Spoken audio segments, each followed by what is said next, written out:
Before I start putting everything back together again, I'm just going to check the valve clearances, essentially checking the tappets, just to make sure that the inlet and the exhaust valve clearances are as they are in the book. Otherwise, if the valve clearances are a little too tight, that can create a low compression scenario that would impact starting. So I'm going to check those first. Always good to just double check the owner's workshop manual, and what we have on the inlet side, we have 6/1000ths of an inch clearance, and then on the exhaust we have 8/1000ths of an inch clearance for the Atlas. Going to start by removing the spark plug so that we can turn the engine over. I'll also check the spark plugs and replace them if needed. Yeah, not too bad. A little rich. Next, I'm just going to remove the valve covers, the valve caps.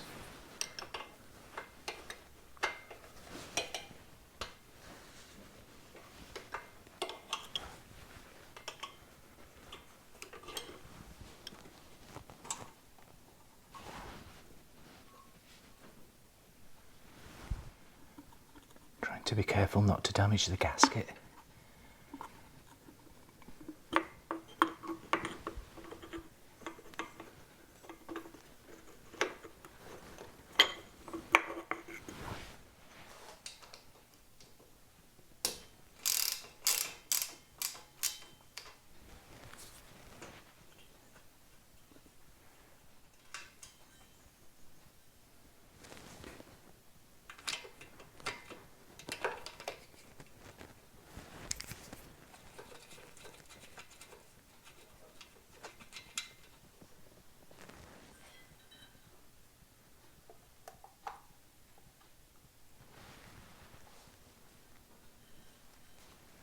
Now I'm just going to put the bike into 4th gear so that we can turn the engine over and watch the valves open and close.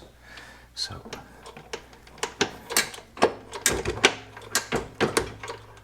got the bike on a little jack here, little scissor jack. It could have been on the main stand, but I forgot to put it on the main stand when I put it on the bench. Next, I'm going to rotate the rear wheel so that this inlet valve is fully open, and then that will allow us to check this valve clearance here, and then we'll just reverse that sequence.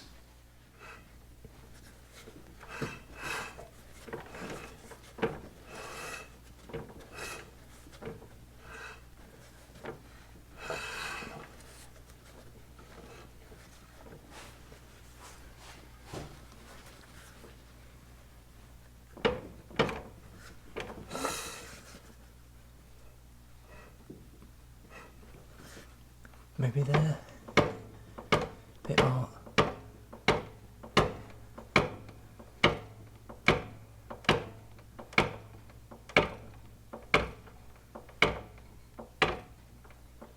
I would say that's it. Sorry if that shook around a little bit. So now we should be able to tap this. Yeah. Whoa, that feels a bit tight. I'll just double check that. So I just turned the engine over a couple more times and tried. It is a little better. So I've got the 6/1000ths of an inch feeler gauge. Let's see if I can fit that. Yeah, it goes in. It's pretty tight, I must say, but it goes in and it slides. Okay, that's good. So now we rotate the engine so that this valve is fully open and this one closes. That allows us to check that side.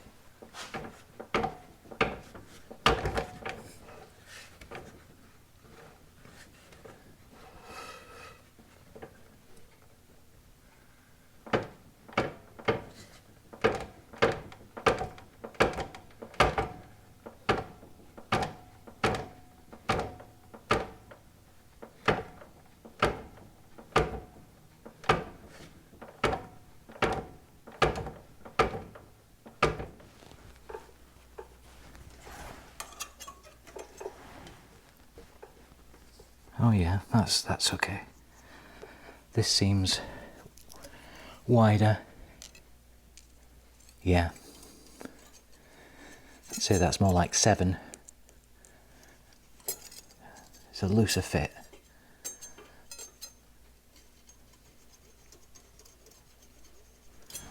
Great.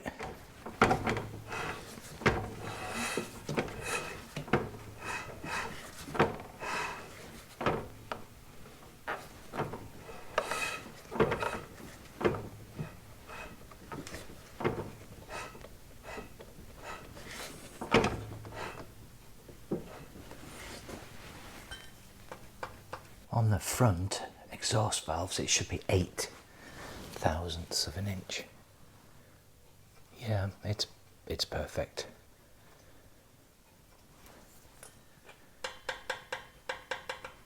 Got that more distinct tap because of the extra clearance. There's the tap we're all waiting for. Oh yeah, perfect. Well, that was worth double checking. No adjustment required, everything's perfect. Next, I'm going to do a compression test. I know that the engine is cold and I'll do it again when it's hot, but thought I'd just measure it while the bike is on the bench.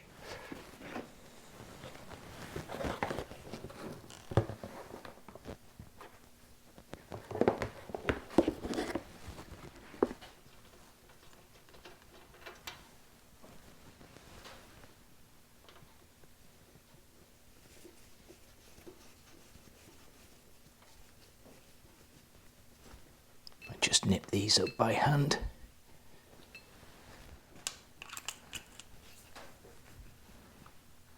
Okay, I've got the throttle wide open. I'm going to kick it approximately 15 times and see where it goes.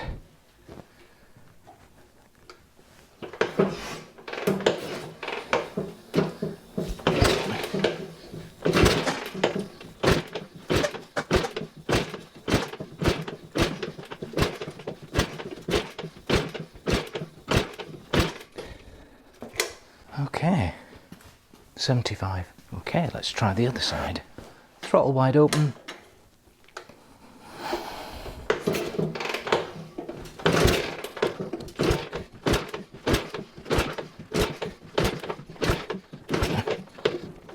This is harder.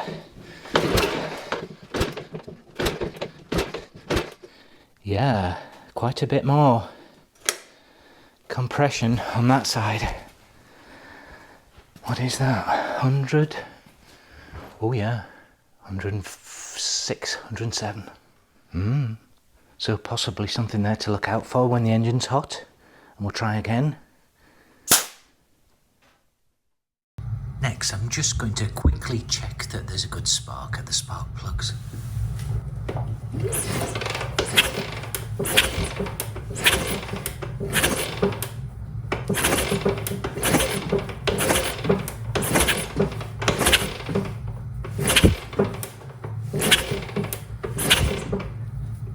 And just going to try the other side now.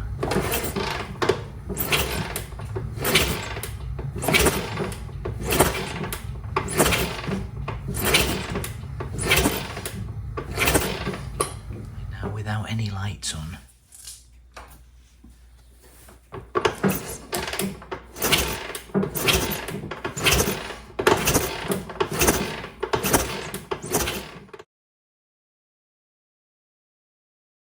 Just changing the direction of this choke lever. It's the wrong way around. This should be over here.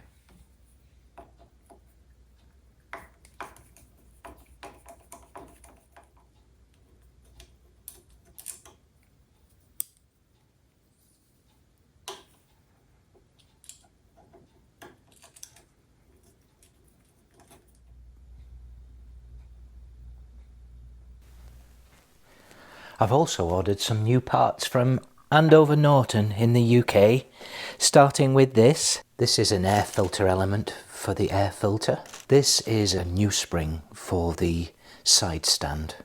I'll show you that in a minute. This is the rubber O-ring that holds the tank on at the rear. it wasn't held on at the back of the tank. This here, this is the little washer at the bottom of the oil tank. It's weeping oil from under there, so I'm going to replace that. These are new rear foot peg rubbers. And the rubbers that are on at the moment, they're actually too short for these rear foot pegs. And then a new kickstart rubber. And then here, this is the copper washer for under the sump drain filter plug at the bottom under the bike. And then a couple of new spark plugs. So not too much. I noticed this right away. Maybe it's just OCD, but the rubbers don't go all the way to the end of these foot pegs, and I think what it is if we take them off,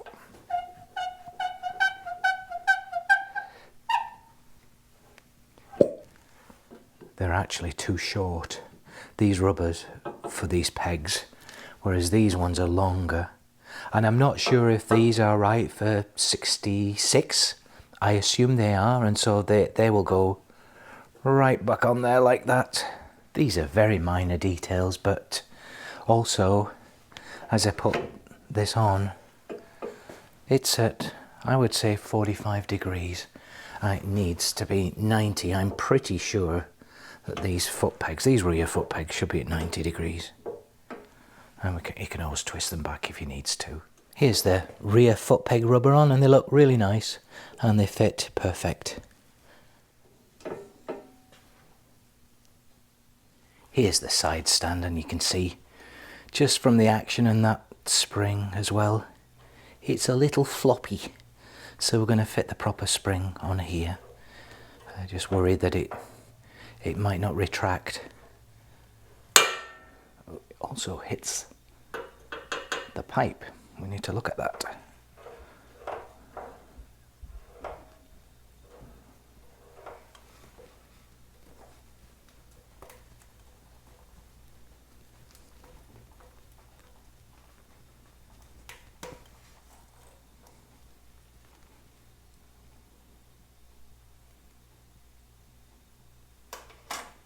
It might need some work in the future because it looks like it's a little egged out, as they say, and it flops a little bit. And also I've noticed that when you put it back, it does hit the pipe. So it might just need some attention in the future. It may not seem obvious, but it is actually important in terms of how you put the spring on here. You'll see that it's actually got the wire is on the outside or the inside, and we want it on the outside so that it doesn't rub on this nut up here. So we'll come in from under here, and then what I do have, I call it a spring puller, but it's basically a little pick that I've put a hook on the end, and I use that to pull the spring. I do have a larger spring puller here, but it's massive. That actually gets caught on the pillar if I try and use something like this for something so small.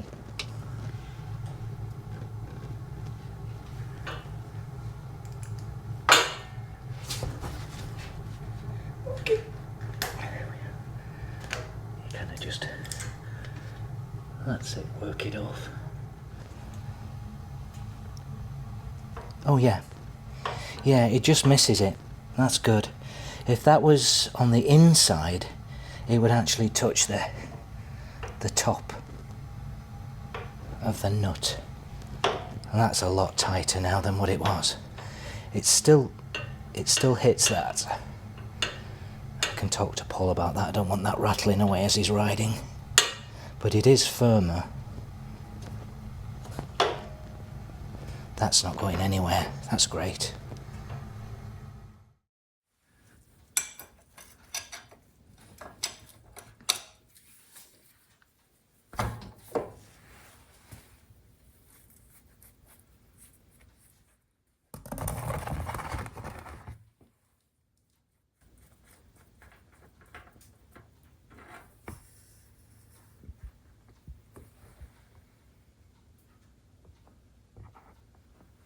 Yeah, Paul's already drained the oil tank, What I'm going to do here is just change this washer.